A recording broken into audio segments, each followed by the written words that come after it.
Quero convidar você a abrir a sua Bíblia no livro de Atos.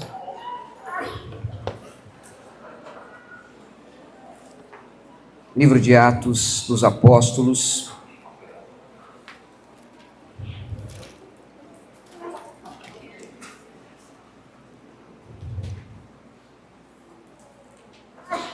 Amém. Verso 14. Capítulo 2, verso 14. Atos dos Apóstolos. Quero compartilhar com você como é bom quando a gente vê Deus confirmando algumas coisas. No culto dessa noite, já aconteceram algumas confirmações de Deus para trazer paz no meu coração. E eu louvo a Deus por isso, porque é a palavra de Deus, não é a palavra dos homens. Amém?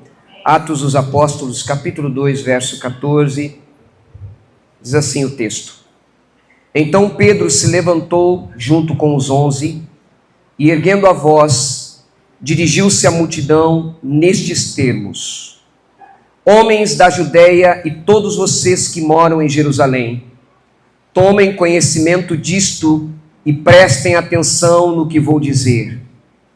Estes homens não estão bêbados, como vocês estão pensando, porque são apenas 9 horas da manhã. Mas o que está acontecendo é o que foi dito por meio do profeta Joel. E acontecerá nos últimos dias, diz Deus, que derramarei o meu espírito sobre toda a humanidade. Os filhos e as filhas de vocês profetizarão. Os seus jovens terão visões. Os seus velhos sonharão. Até sobre os meus servos e sobre as minhas servas derramarei o meu espírito naqueles dias, e profetizarão.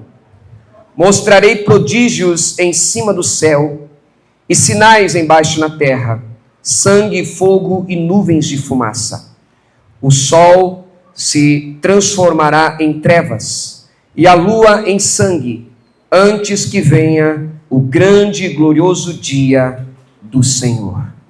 E acontecerá que todo aquele que invocar o nome do Senhor será salvo. Israelitas, escutem o que vou dizer.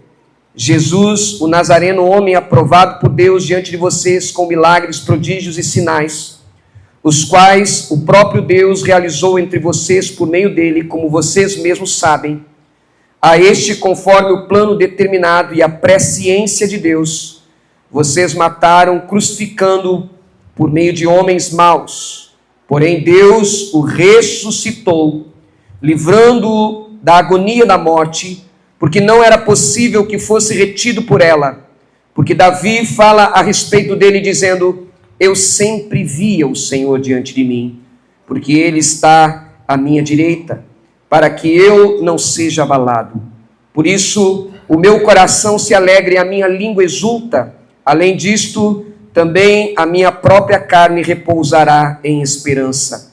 Porque não deixarás a minha alma na morte e nem permitirás o teu santo servo veja corrupção.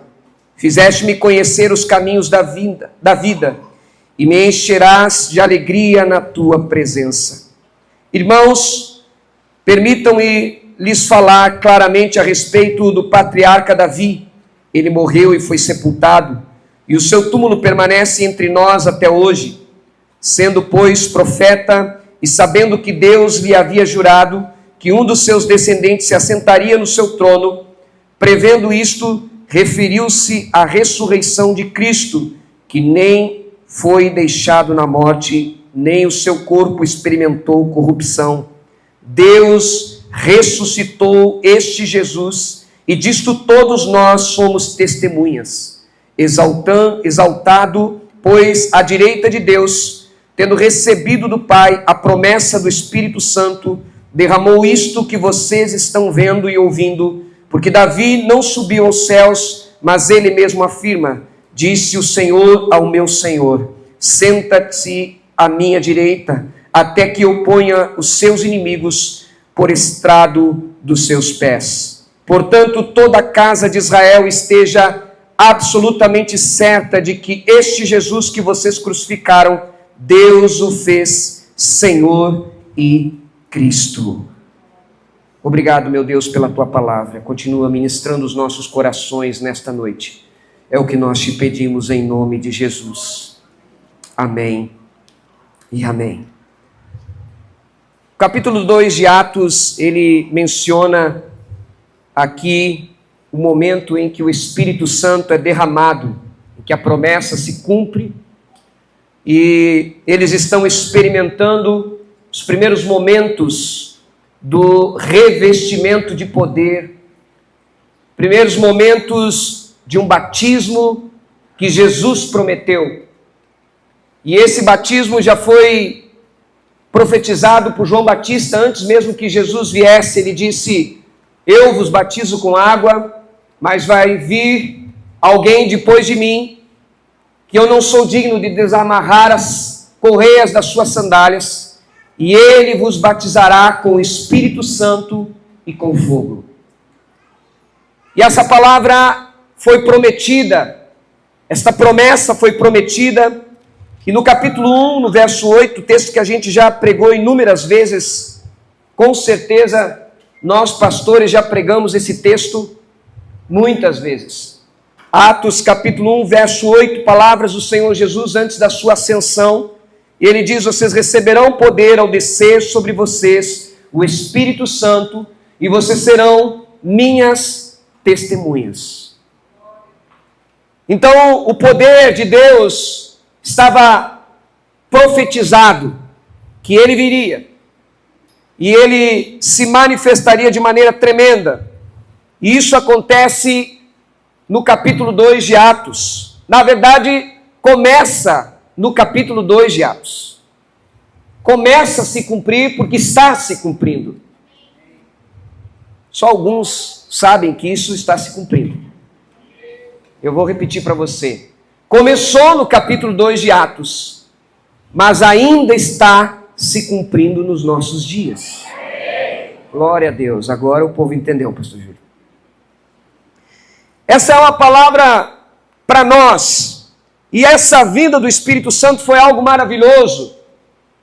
A experiência do dia de Pentecostes, eles estavam reunidos, estavam sentados, e apareceu distribuídas entre eles línguas como que de fogo, as quais pousaram sobre cada um deles. E todos ficaram cheios do Espírito Santo e começaram a falar em outras línguas, segundo o Espírito lhes concedia que falassem.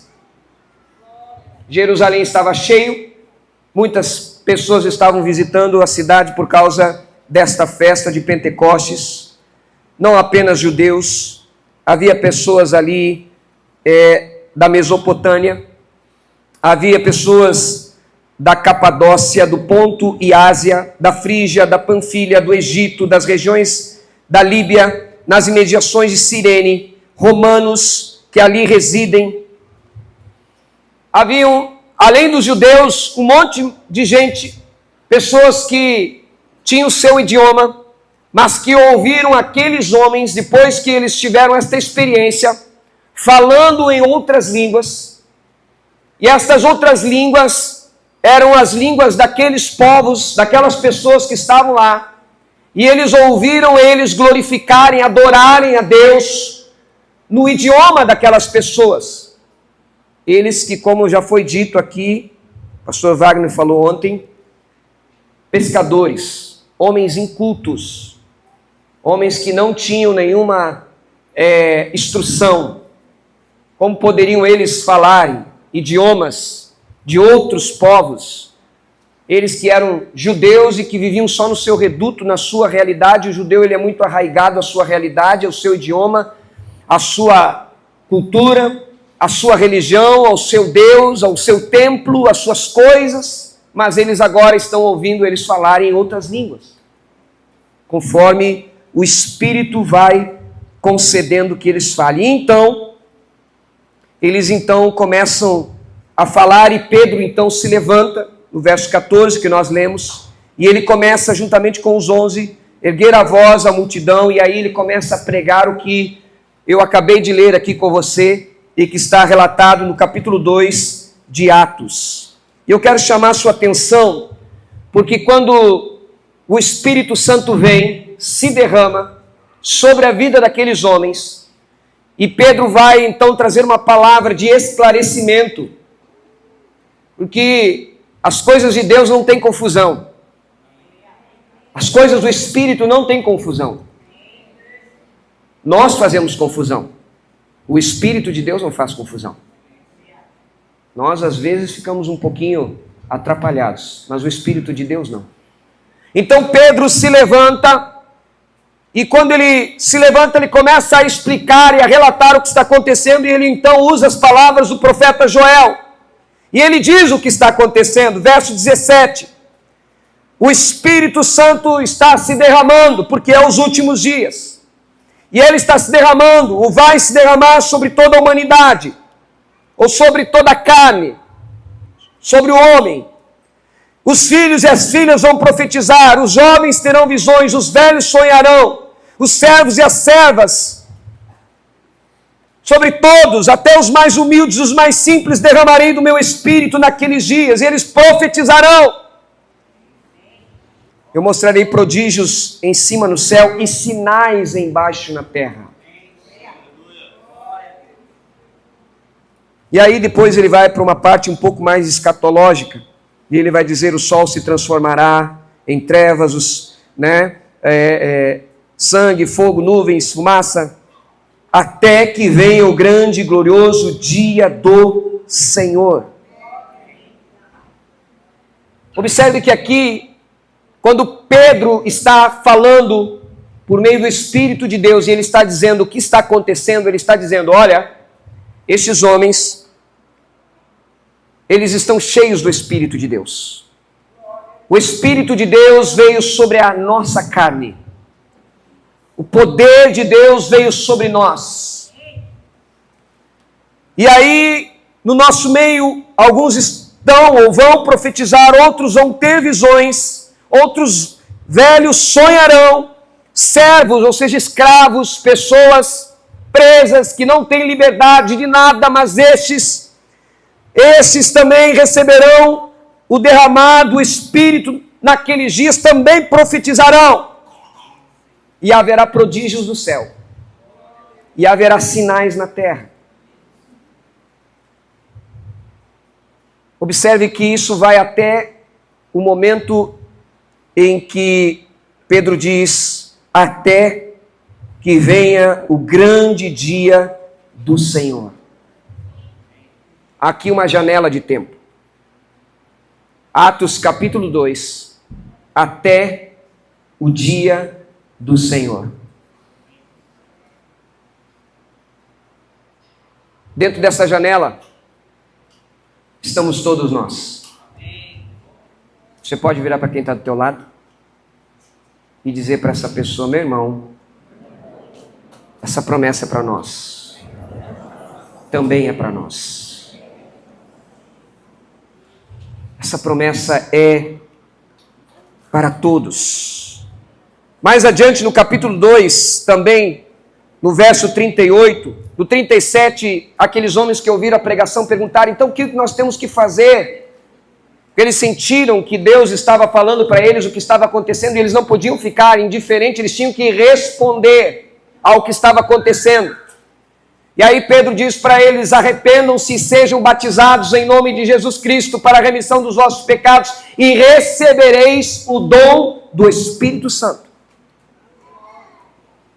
E aí, mais adiante, Pedro vai mostrar para eles o quanto esta palavra, esta profecia era para eles e é para nós. Pedro responde, verso 38, aquilo que eu acabei de falar, mas no verso 39 ele diz assim: porque a promessa é para vocês e para os seus filhos e para todos que ainda estão longe, isto é, para todos aqueles que o Senhor nosso Deus chamar.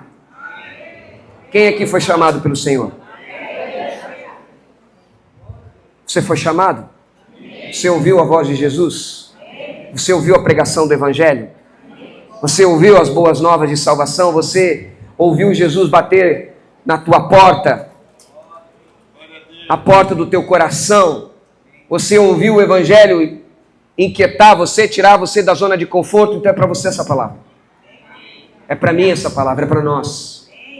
É para a igreja. E essa manifestação, que é para nós, ela foi carinhosamente batizada com o nome de avivamento. Porque a palavra avivamento só aparece uma vez na Bíblia. Aliás, nem é bem avivamento. É mais uma oração, um pedido de Deus, aliás, um pedido para Deus do profeta Abacuque, como nós ouvimos nesta manhã aqui pelo pastor Rodrigo.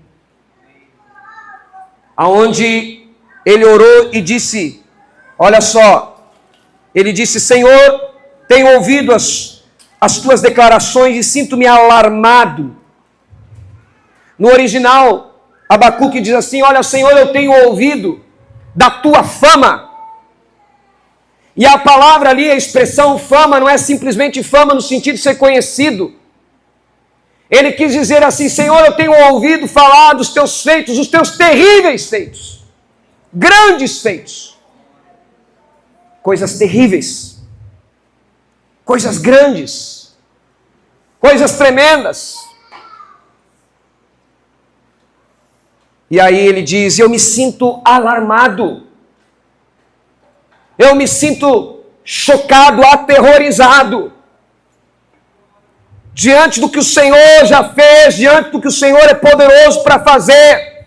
O pastor Rodrigo já mencionou aqui pela manhã, eu não vou entrar no texto de Abacuque para falar muitos detalhes sobre ele, porque já ouvimos nessa manhã. Se você não ouviu, está gravado, não está?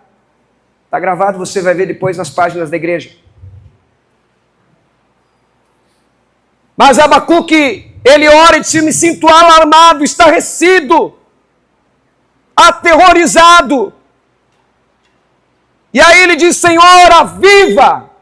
É a única hora na Bíblia em que aparece a expressão aviva. E eu acho que ninguém melhor do que a Bíblia para falar o que é avivamento. Eu acho. A Bíblia, ela tem a capacidade de nos mostrar, porque apesar de aparecer apenas uma vez, a palavra explícita, aviva-nos. Mas se nós pararmos para pensar no significado da expressão aviva-nos, nós vamos ver que apesar de estar explícito uma vez, está implícito em toda a Bíblia. Porque o significado é o seguinte, dessa palavra em hebraico, é viver, ter vida, permanecer vivo, sustentar a vida, viver prosperamente, viver para sempre, reviver, estar vivo, ter a vida ou a saúde recuperada. No caso aqui, a tradução mais correta para o texto de Abacuque seria reviver. Viver de novo. Viver outra vez. Eu tenho ouvido a tua fama, eu tenho ouvido o que o Senhor tem feito, eu estou aterrorizado com o que eu ouvi e eu quero viver isso também. Então, aviva outra vez, faz de novo, faz mais uma vez, traz isso para nós, vivifica-nos. Só que essa expressão de Abacuque, que está totalmente relacionada com a tribo de Judá, agora ela é aplicada historicamente pela igreja, porque isso é da igreja, historicamente pela igreja. Ontem nós ouvimos o pastor falar aqui sobre avivamentos que aconteceram na história da igreja. Historicamente na igreja é usada a expressão avivamento para momentos em que nós revivemos o que já deveríamos estar vivendo sempre, mas que por algum momento, por alguma fase, por alguma circunstância, isso foi de alguma forma deixado. E agora, em alguns momentos da igreja, da história da igreja, o Espírito vem para fazer o que Ele prometeu que vai fazer até que o Senhor venha. O Espírito vai fazer o que fez em Atos capítulo 2, batizar com o Espírito Santo até que o Senhor venha. Enquanto a igreja estiver na terra, enquanto nós estivermos na face da terra, o Espírito está sobre a noiva. O Espírito está sobre a igreja. As promessas vão continuar. Irmãos, vamos usar um pouquinho a nossa inteligência. Eu não vou perguntar aqui para você quantos anos de idade você tem, mas não há ninguém aqui que tenha mais de 100 anos. Não há ninguém aqui. Pelo menos eu não vi. Tem alguém com mais de 100 anos aqui? Não? Então nós somos uma igreja deste século. Contando 100 anos para trás, a igreja de Cristo está representada aqui nessa noite. Antes de 100 anos atrás, Jesus já batizava com o Espírito Santo. Aqueles que viveram 100 anos atrás, que já estão na glória, que foram batizados com o Espírito Santo, foram recolhidos. E esta nova geração da igreja, de 100 anos para cá, que somos nós, continuamos sendo batizados com o Espírito Santo.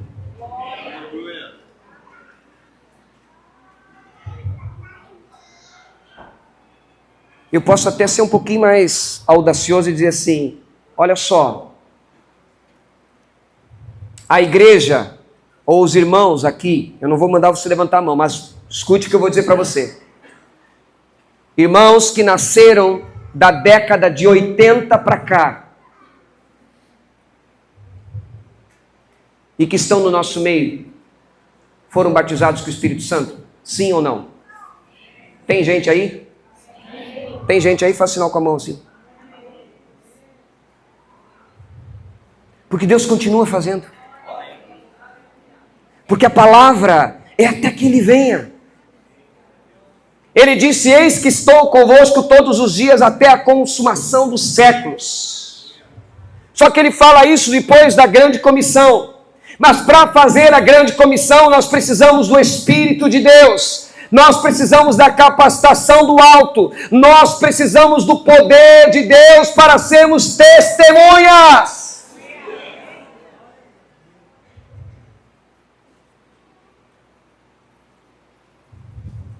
E sabe que o texto nos mostra que esta janela, que historicamente a igreja chamou de avivamento, ela é para os nossos dias. Ela é para nós. Ela era para Pedro. E eu quero falar sobre Pedro. Eu quero falar um pouquinho com você a respeito desse camarada chamado Pedro. Quem era Pedro? Vamos lá. No Evangelho de Mateus, capítulo 4, você não precisa abrir, verso 18. A Bíblia diz que estava o Senhor caminhando junto ao mar da Galileia e viu dois irmãos, Simão, chamado Pedro, e André, que lançavam as redes ao mar porque eram pescadores. É o primeiro momento que a Bíblia vai mencionar Pedro aqui em relação ao Senhor Jesus.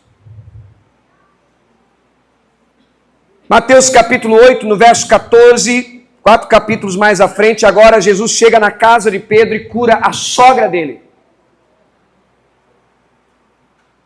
O Evangelho de Jesus, ou Jesus das Boas Novas, está entrando agora na casa de Pedro. E há sinais. Jesus cura a sogra dele. No capítulo 10, o Senhor vai chamar os apóstolos. E lá está o primeiro, Simão, por sobrenome Pedro. Mais adiante, Pedro vai tendo experiências com o Senhor. Sabe aquele novo convertido que vê milagres, que vê coisas sobrenaturais, que fica aterrorizado? Então, no capítulo 14 de Mateus, Pedro vê o Senhor andando sobre as águas e diz: Senhor, se é tu mesmo, manda ir ter contigo. E lá vai Pedro e anda sobre as águas, vacila, dá aquela fundadinha, Jesus vai lá, salva ele, dá aquela exortada, mas o novo convertido Pedro está tendo seus primeiros momentos na sua caminhada com Deus. E ele continua andando com o Senhor. No capítulo 16 de Mateus, Pedro, ao ouvir o Senhor indagando: quem os homens dizem que eu sou? E ele diz: olha, uns dizem que tu é Elias, outros dizem que tu és um profeta aí, que tu és João Batista. E aí o Senhor vira para os discípulos e diz assim: para vocês, quem sou eu? Quem vocês pensam que eu sou? E ele diz: tu és Pedro. Aliás, tu és Cristo, o Filho do Deus vivo.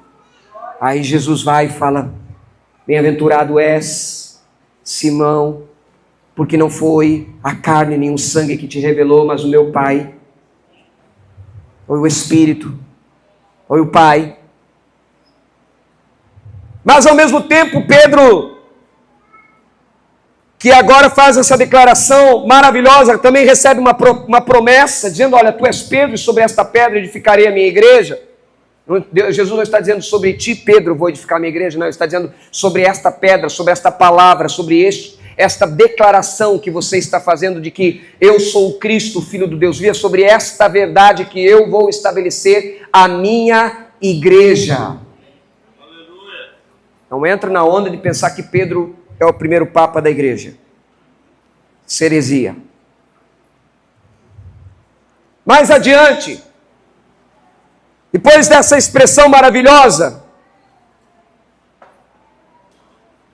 Jesus então começa agora a caminhar para os seus últimos dias sobre a terra. E Jesus então diz para Pedro: olha, eu vou morrer. É necessário que o Filho do Homem seja morto, seja entregue nas mãos dos pecadores, morra. E isso vai acontecer. Mas aí Pedro diz: não, Senhor,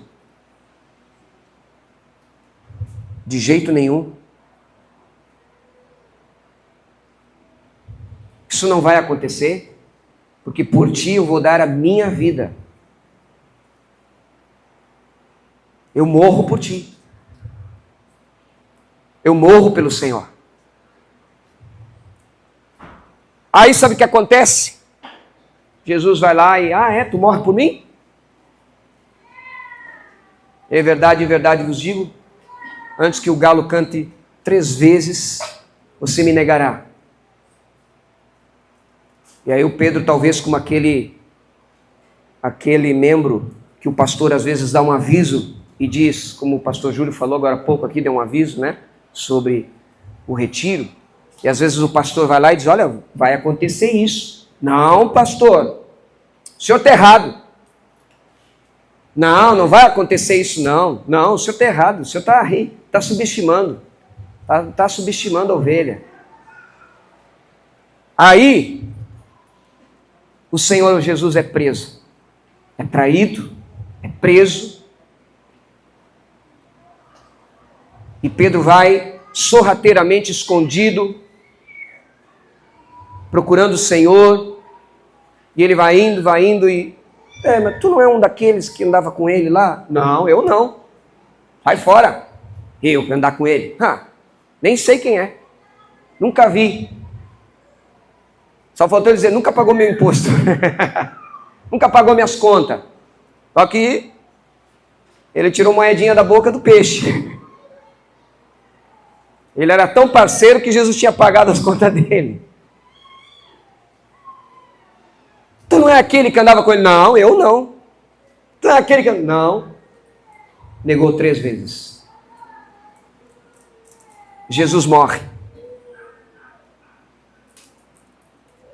Ressuscita. Aparece aos discípulos. E aí nós temos o primeiro momento da igreja. Porque o primeiro momento da igreja não é aquele lá, ao contrário que alguns dizem, que o primeiro momento da igreja foi quando Jesus disse: sobre esta pedra edificarei a minha igreja. Aquilo é profético, é mais para frente. Não é ali que a igreja começa. A igreja começa quando Jesus aparece no meio deles e diz assim: paz seja convosco. Jesus ressurreto. E eles, meu Deus, é o mestre, meu Deus, é um fantasma. Será que é ele mesmo? E Jesus aparece no meio deles e diz assim: paz seja convosco. E sopra. Recebam o Espírito Santo. Aí a igreja começa. Sabe por quê? Porque igreja e Espírito Santo andam juntos. Escute uma coisa. Igreja onde o Espírito Santo não se move, aonde ele não é chamado de Senhor, aonde não acreditam que ele é uma pessoa. Igreja aonde coloca o Espírito Santo de lado, em detrimento de liturgias, de doutrinas, de dogmas humanos, de coisas humanas, de interpretações humanas, e ignoram a pessoa do Espírito, não é igreja.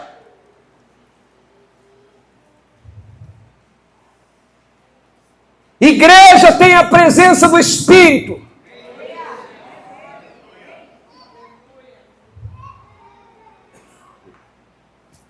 Igreja tem comunhão com o Espírito. Igreja tem o dom do Espírito. Tem o sopro de Cristo. Igreja tem o batismo com o Espírito Santo. Igreja tem dons espirituais. Igreja tem o movimento do Espírito. Ela é um organismo vivo, não uma organização.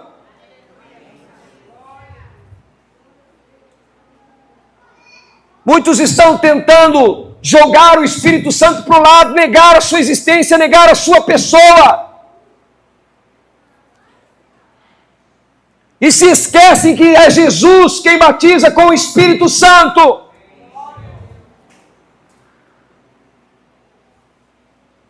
Se você negar o Espírito Santo, você está negando Jesus.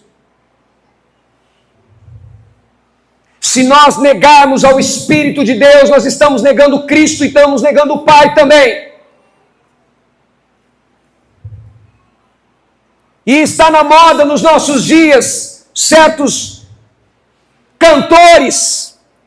Está na moda nos nossos dias homens pregarem, usarem púlpitos para jogar o Espírito Santo para um lado, como se ele fosse um objeto da igreja, como se ele fosse só uma poesia de música, como se ele fosse só um cântico, como se ele fosse só um nome que está na Bíblia ali, jogado aleatoriamente. Escute, o Espírito Santo está desde o nascedouro da igreja até o dia de hoje, até o dia que Cristo vai voltar. Ele é o Espírito de Deus que habita no meio do seu povo.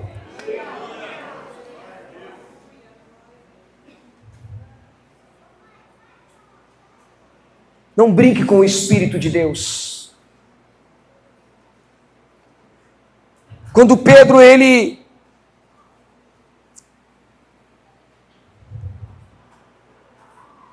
agora recebe o dom do Espírito Santo, que Jesus sopra.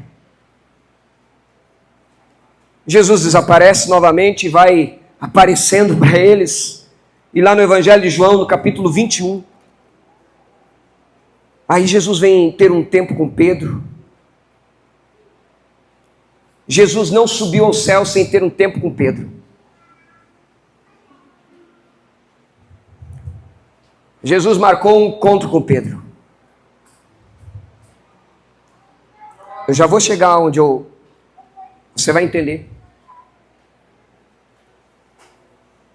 Porque talvez alguns de nós se identificam com Pedro. Você vai entender. Sabe o que acontece? Jesus vai ao encontro de Pedro. Como que Jesus vai ao encontro de Pedro? Os discípulos estavam no barco, E aí eles avistaram um homem na praia, fogo, peixe. E eles pensaram, olha que estranha aquela cena, já vi isso em algum lugar, é um déjà vu. Aí eles olham, é o mestre, é o mestre, é o mestre. É o mestre, é o mestre, vamos lá, é o mestre. E Jesus vem, venham amigos, venham amigos, venham. Aí eles comem com o Senhor. Mais uma das provas incontestáveis da ressurreição de Jesus, ele come. Jesus está com o corpo glorificado, igualzinho que a gente vai ter. Aleluia. Bendito é o nome do Senhor. Por isso que a morte nunca tem a última palavra. Nunca, nunca. Aí Jesus come com eles. E Jesus, depois de ter comido, vira para Pedro e diz assim: Simão, filho de João, você me ama mais do que estes outros me amam?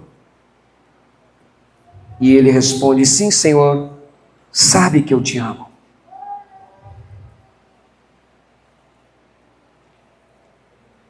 Mas na verdade é aqui, o nosso idioma, ele junta a palavra amor.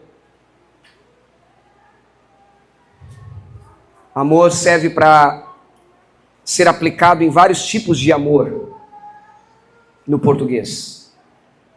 Mas no grego, o original aqui do texto,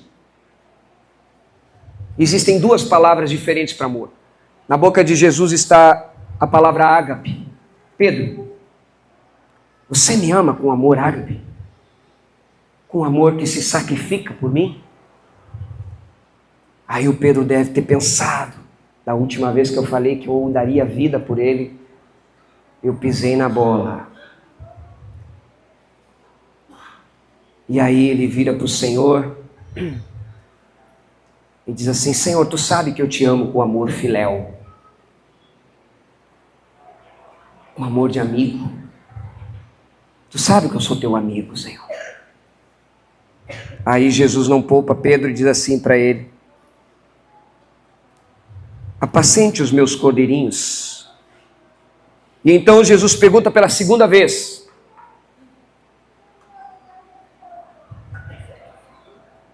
Simão, filho de João, você me ama? E ele respondeu: sim, o Senhor sabe que eu amo. Jesus perguntou mais uma vez: Simão, você me ama com amor ágape? Você teria coragem de se entregar por mim? E ele diz: Senhor, tu sabe que eu te amo com amor filéu. Tu sabe que eu sou teu amigo. Ou seja, tu sabe que eu não tenho coragem de morrer por ti.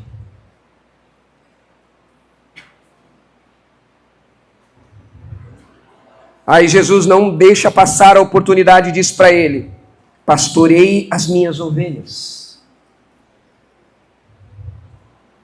E pela terceira vez Jesus lhe perguntou: Simão, filho de João, você me ama? Só que agora Jesus muda a palavra. Jesus diz assim: Simão, você me ama com amor filéu? Com amor de amigo?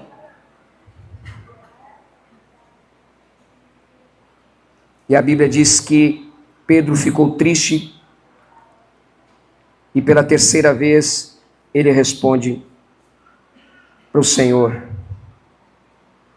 Ele diz: o Senhor sabe todas as coisas, sabe que eu te amo, também com amor filéu.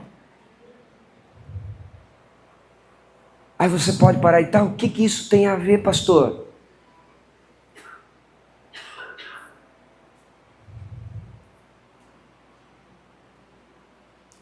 Tem a ver muito. Porque o Pedro que você encontra lá em Atos, ele tem uma outra postura diferente do Pedro do Evangelho.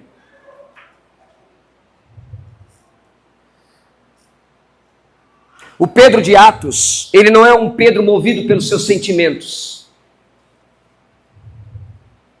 Não é aquele que te puxa a espada para cortar a orelha de ninguém. Não é aquele que diz, eu sou crente sim, sou capaz de morrer pelo Senhor. Mas na hora da prova, ele foge.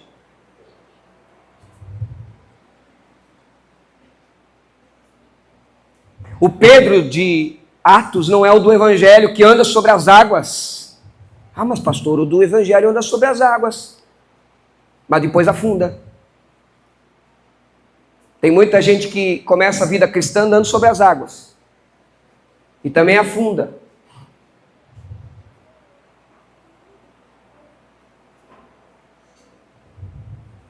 Só que esse tipo de gente, igual ao Pedro dos Evangelhos, eles têm a oportunidade de receber o dom do Espírito Santo? Tem, claro que sim.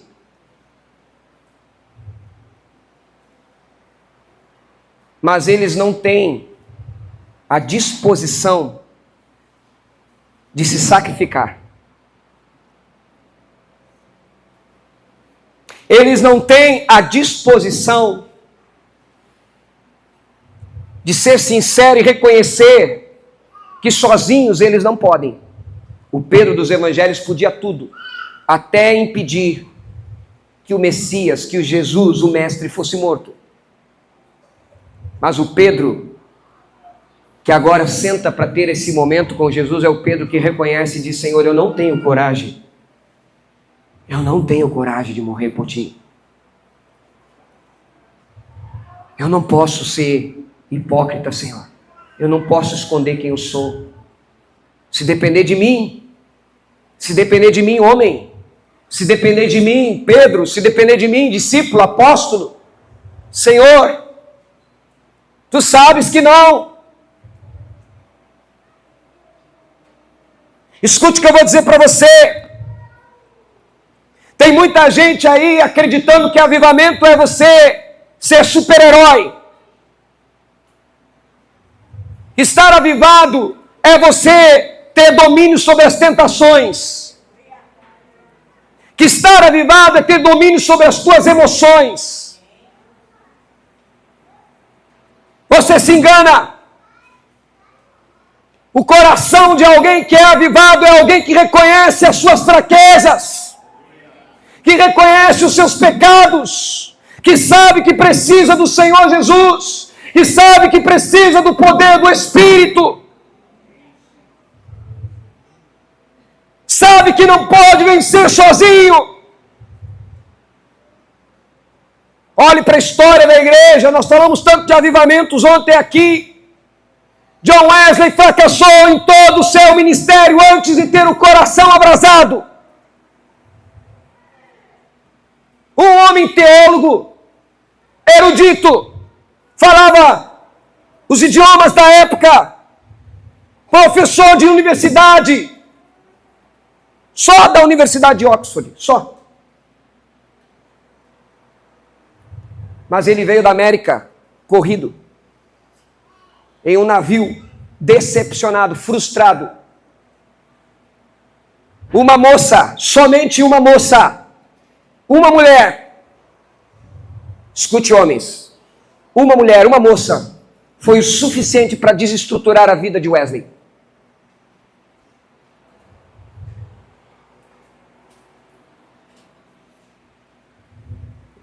Ele não pecou com ela, mas ela mexeu com as suas emoções. Ela mexeu com as suas estruturas. O homem que foi para evangelizar os índios. O homem que foi para pregar o evangelho no outro continente.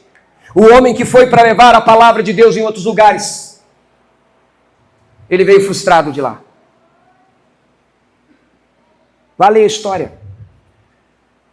Ele chega em fevereiro de 1738 de volta na Inglaterra, frustrado. Enquanto o seu irmão Charles Wesley, doente, quase que acamado, se sentindo o pior dos homens, porque o seu ministério não foi bem sucedido. E ele só era o John Wesley. Quem sou eu para me comparar com o John Wesley? A ter o conhecimento do John Wesley.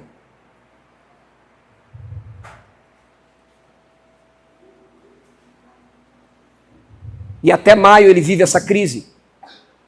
Quando no dia 24 de maio de 1738, ele tem a experiência em que ele vai em uma reunião de oração que ele não queria ir. Que ele não sentia vontade de ir. Sabe, porque aí a grande diferença, o religioso, né, ele tem vontade de tudo que fala em Deus. Falou em Deus, é nada, eu estou lá. Né? Estou lá. Mas às vezes ele não sabe se ele é discípulo ou se ele é qualquer outra coisa. Wesley vai para essa reunião de oração. Agora ele já não consegue mais ser religioso. Porque as crises desmoronaram ele. E aí ele chega lá nessa reunião de oração e ouve o comentário de Martim Lutero sobre a justificação pela fé. E ele, ao ouvir a leitura, ele diz que sente ter o seu coração estranhamente aquecido. Ele foi batizado com o Espírito Santo, pastor. Não. Não, ele nasceu de novo.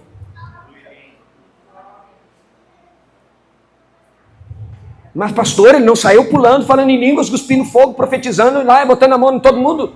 Não. Ele disse que só sentiu o seu coração estranhamente aquecido. Experiência de regeneração, salvação, o dom do Espírito Santo, presença de Deus, certeza da salvação. Aí a partir desse momento, a vida de Wesley muda radicalmente. Ele volta para casa, chega, encontra o seu irmão acamado, ele vem muito feliz e diz, olha, você não sabe o que aconteceu. E aí o Charles Wesley diz assim, você encontrou o que você buscava? E ele disse, não, eu fui encontrado.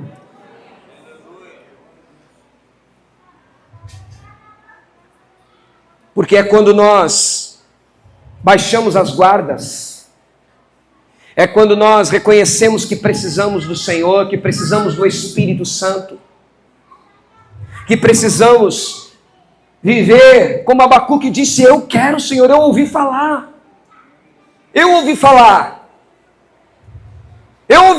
sei a tua fama, é algo terrível, é algo tremendo, eu quero viver isso, Senhor, na minha geração, no meu tempo, eu quero viver isso na minha vida, eu quero ser avivado.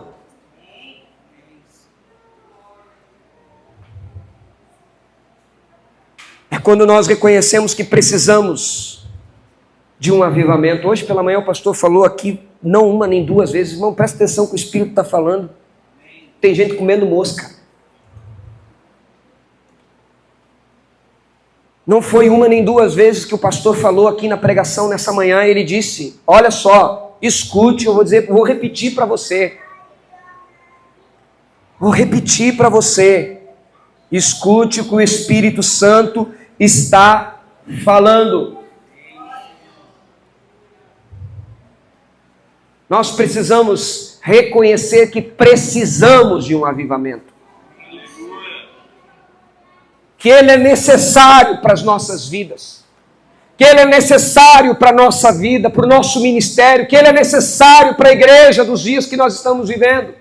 Que ele é necessário para Santana do Livramento, que ele é necessário para a igreja metodista wesleyana em Santana do Livramento, que esse avivamento é necessário acontecer nos nossos dias.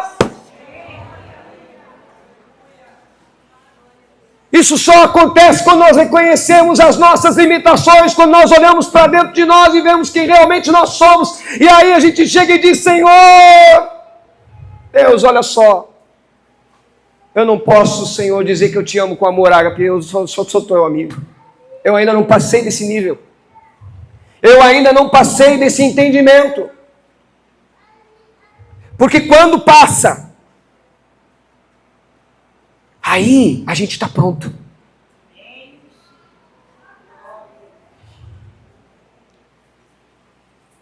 Aí sim, Deus tem o método para o avivamento. Vira para quem está do teu lado aí e diz assim: irmão, quando a gente quebranta o coração, aí sim, Deus tem o método para o avivamento. Ah, pastor, mas a gente ouviu o pastor Wagner falar ontem aqui, não sei se foi o pastor Wagner que falou ontem aqui, e não tem método, não tem isso, não tem aquilo, não sei o quê, alguém falou. E agora o senhor vem dizer que tem método para o avivamento, pastor. Hein? Tem método.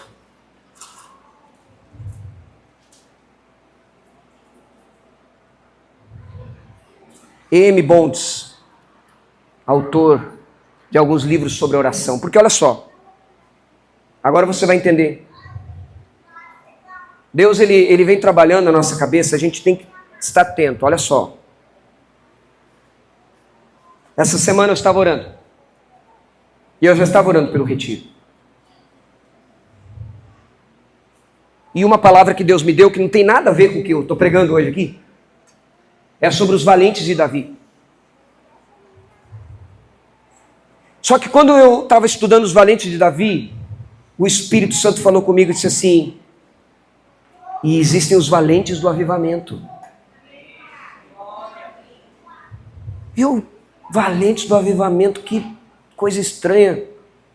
E eu fiquei pensando, e aí Senhor, sim. Aqueles 12 lá, aqueles 11, contando com Pedro, 12, foram os valentes do avivamento. Ah, não, Senhor, não pode ser. Um disse que não acreditava que era o Senhor mesmo, achava que era um fantasma.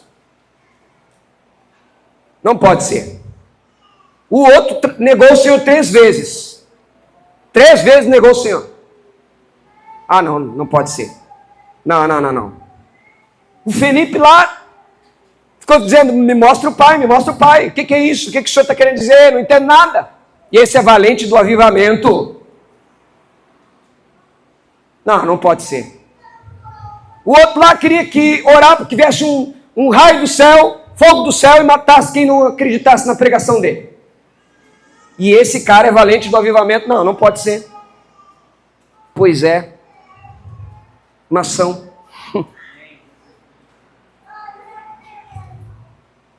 Eles são o método de Deus.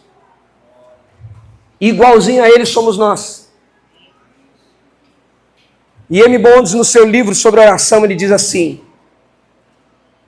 homens reconciliados com Deus são o método de Deus. O plano de Deus é trazer à tona o máximo que houver dentro do homem, bem mais do que ele ou do que qualquer outra coisa. Deus quer extrair o máximo de dentro de nós, mais do que qualquer outra coisa. Deus quer que eu cante para Ele, Deus quer que eu pregue para Ele. Não, Deus quer extrair o máximo que tem aqui dentro. Aí ele diz assim: a igreja procura métodos mais aperfeiçoados. Deus procura homens mais aperfeiçoados. Ele diz: mas precisa de homens que o Espírito Santo possa usar, homens de oração, homens poderosos na oração. O Espírito Santo não desce sobre maquinários, mas sobre homens. Não unge planos, e sim homens de oração.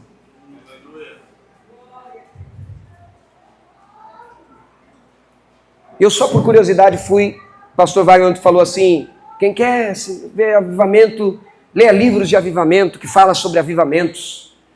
E eu lembrei de um livro que, como eu já li ele, já faz muito tempo que eu li ele, que eu nem dei mais bola de ler ele na minha vida. Os Heróis da Fé, da CPAD. Mas eu não quero falar do que os Heróis da Fé do livro da CPAD fala. Eu quero falar da introdução do livro, o prefácio do livro. O autor diz o seguinte: a maioria das vezes que as pessoas vão estudar ou vão pesquisar sobre a vida desses homens, sobre os avivamentos que aconteceram, muitas vezes eles acabam passando por cima de uma coisa, de um detalhe que está presente na vida de todos eles. Todos eram homens de oração. Todos eram homens de oração. Um dos avivamentos que eu estava lendo hoje, que agora não lembro de quem, qual deles ali, que eu fui mexendo o livro, e a história dele conta que antes dele ter uma experiência, acho que foi Charles Finney, que no livro ele é chamado de apóstolo do avivamento. E aí eu estava vendo a história do Charles Finney e o texto lá mostra que antes de acontecer o mover de Deus através da vida do Charles Finney, ele orou e jejuou 3 dias sem comer e dormir.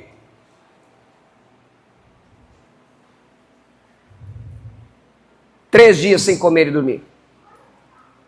Se você for pesquisar a história desses homens, você vai ver que todos eles têm isso em comum. São homens de oração.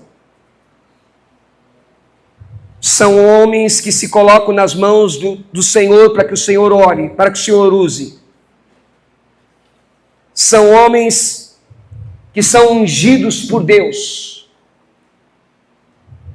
para reavivar, para trazer a memória da igreja de tempos em tempos. Porque infelizmente cai no esquecimento as promessas de Joel e que o apóstolo Pedro menciona lá no capítulo 2 e que nós já lemos nesta noite.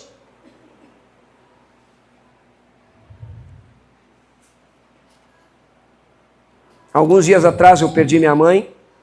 Na verdade não perdi. Crente não perde.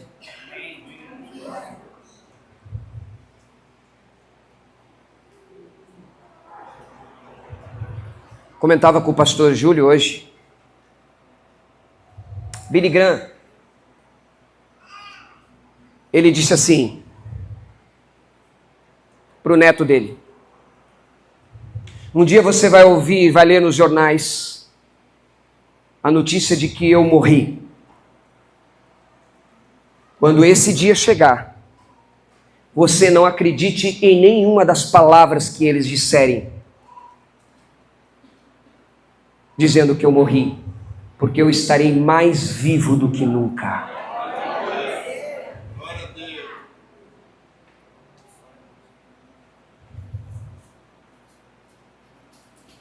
E eu me lembrei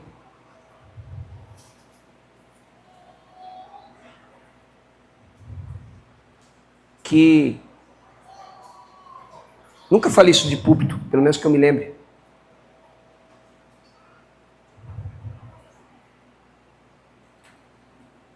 Minha mãe foi uma das pessoas que orou juntamente com o pastor Samuel Ferreira pela irmã Olga Vares. Ela foi pedir o ginásio do Irajá emprestado.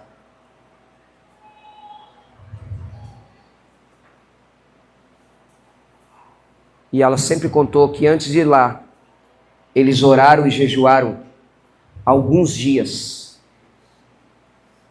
antes de irem lá. E o resultado nós sabemos. A irmã Olga foi curada.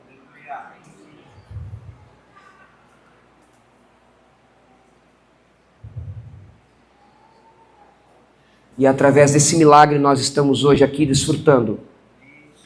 50 anos depois. Somos frutos de alguém que orou e jejuou antes de somente pedir um lugar emprestado. Somente isso. Somente isso.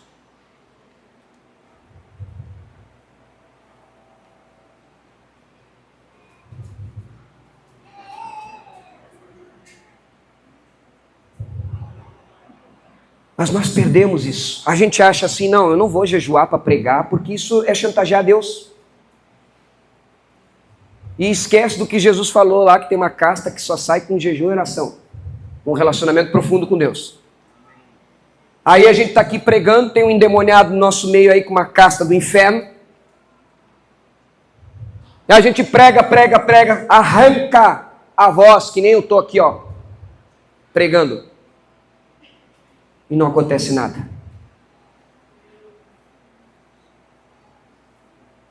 Aí eu canto, você canta, a gente vem para cá, 4 dias, os irmãos se esfolam trabalhando aí para fazer esse retiro, e a gente vai embora e nada acontece, frustrados, e a gente, como disse o pastor Rodrigo hoje pela manhã, que ele falou aqui, a gente ainda bota a culpa em Deus, capaz de dizer que a culpa é de Deus, que não me batizou com o Espírito Santo, que não operou, que não fez. Escute, jejum e oração não é para barganhar com Deus, não. É só para você mostrar para a tua carne a quem você pertence. A disposição de quem você está. Nós estamos nesse mundo, mas nós não somos desse mundo. Nós até estamos à disposição do mundo. Por quê? Porque estamos realmente aqui à disposição, nós vamos trabalhar, nós vamos estudar, nós construímos nossas vidas, nós sonhamos, nós viajamos, nós fazemos tantas coisas, mas a gente não é daqui. A gente não é daqui. Eu já estou partindo para o final. Vai dar 1 horinha, pastor Wagner, de pregação.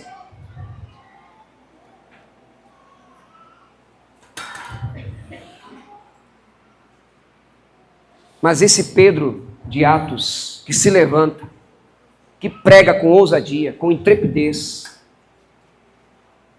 é um Pedro que teve um encontro com Jesus de verdade, que abriu o coração para Jesus de verdade, que se desarmou, os outros que estavam com ele a mesma coisa, e não bastando só isso, Jesus ainda disse assim para eles, assim, olha, vocês fiquem em Jerusalém, até que do alto vocês sejam revestidos de poder. Sabe o que Jesus está dizendo para eles? Vocês vão ficar orando. Vocês não estão num parque de diversões. Vocês não estão aqui para qualquer outra coisa. Vocês vão esperar a promessa. Vocês vão orar, vocês vão adorar, vocês vão cultuar, vocês vão estar em referência. Foi assim que eles permaneceram até que a promessa se cumprisse. O Deus que batizou na igreja primitiva com o Espírito Santo continua batizando, mas os caminhos não mudaram. Nós temos que nos consagrar a Deus.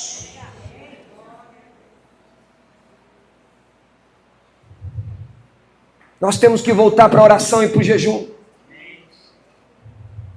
Porque Deus não aviva. Escute o que Deus está falando. Deus não aviva homens e mulheres preguiçosos.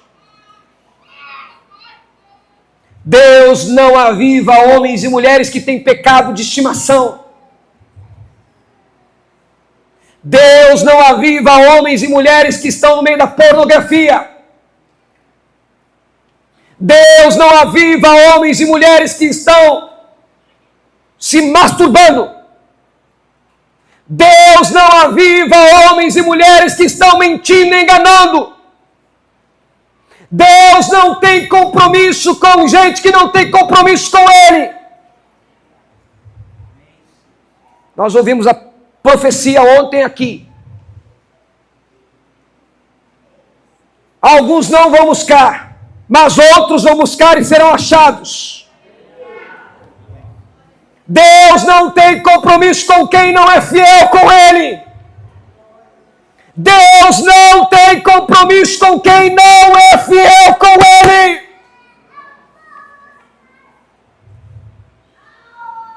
Ou a gente baixa a guarda,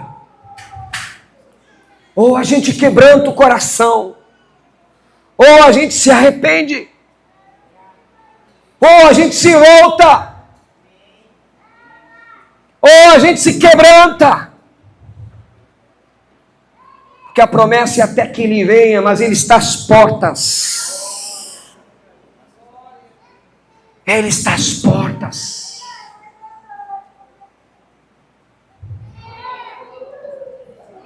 Nessa noite eu quero dizer para você, não tem problema nenhum você ser imperfeito. Não tem problema nenhum você reconhecer as tuas fraquezas. Não tem problema nenhum você confessar os teus pecados, você se arrepender deles e abandoná-los nesta noite. Deus pode avivar a tua vida a partir do teu arrependimento, a partir da tua mudança. Aqueles homens ouviram a pregação de Pedro e Pedro disse: arrependei-vos e cada um de vocês seja batizado em nome do Senhor Jesus Cristo e recebereis o dom do Espírito Santo. Tem que ter arrependimento, tem que nascer de novo. Deus não aviva quem é morto espiritualmente. Deus aviva quem já nasceu de novo. Deus aviva quem nasceu de novo.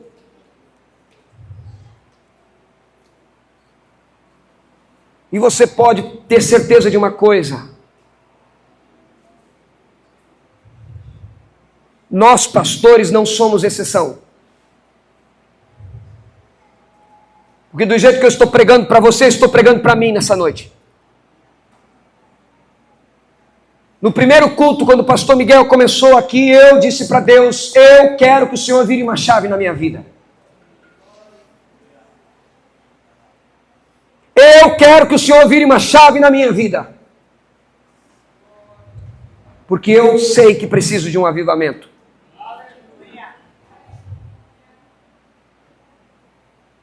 Eu preciso. Você precisa. Os teus filhos precisam. A tua casa precisa.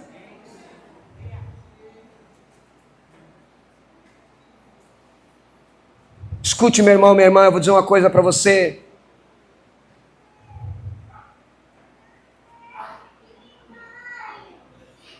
Existem vozes de Deus que estão se calando.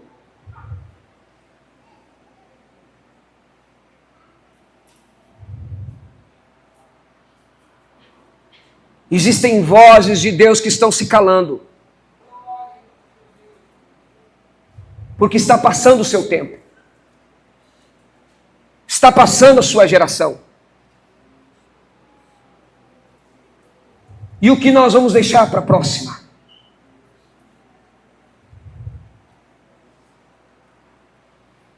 A nossa igreja, a Igreja Metodista Wesleyana, que nasceu em 1967, uma das coisas que aconteceram foi batismo com o Espírito Santo de crianças na Igreja Metodista do Brasil.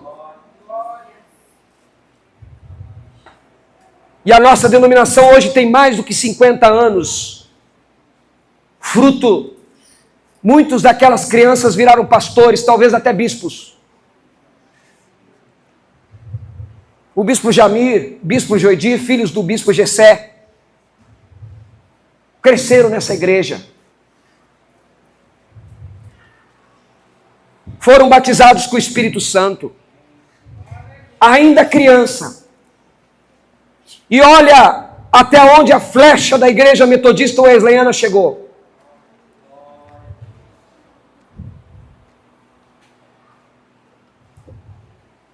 Eu não sei dizer aqui quantas nações, mas eu poderia dizer aqui para você que muitas nações foram alcançadas.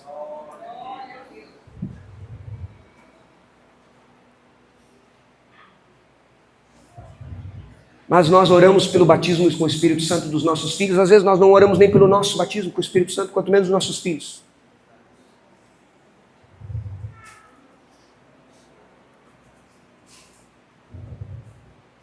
Nós oramos para que os nossos filhos sejam pregadores da palavra? Não, nós estamos preocupados que eles casem bem, que eles façam uma boa faculdade. Só que isso tudo a traça come, a ferrugem corrói. Agora, quando teu filho, a tua filha forem batizados com o Espírito Santo e forem usados na mão de Deus, um dia que eles partirem desse mundo, eles estão levando uma herança incalculável.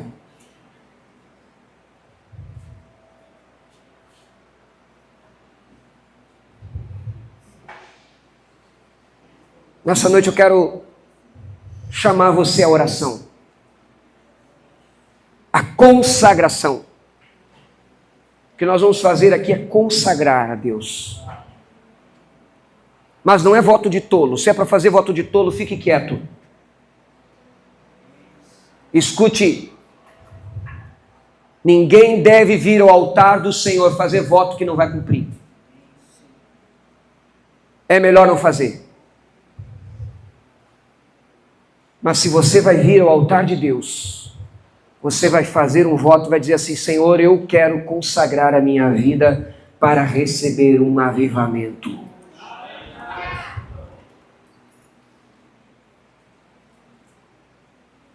Eu quero consagrar a minha vida no teu altar para viver um avivamento.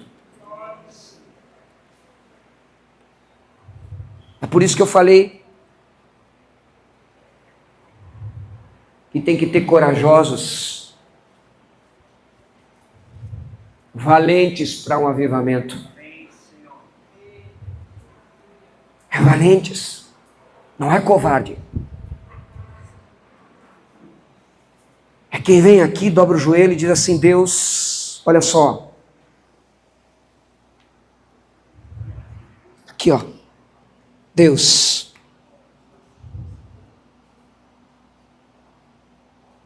eu quero começar uma vida nova. Eu quero levantar desse chão para uma vida nova. Eu quero ser cheio do teu Espírito Santo.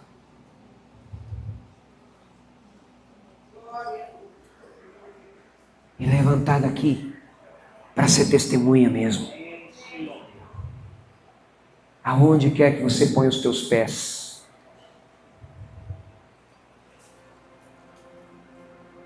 Feche os teus olhos.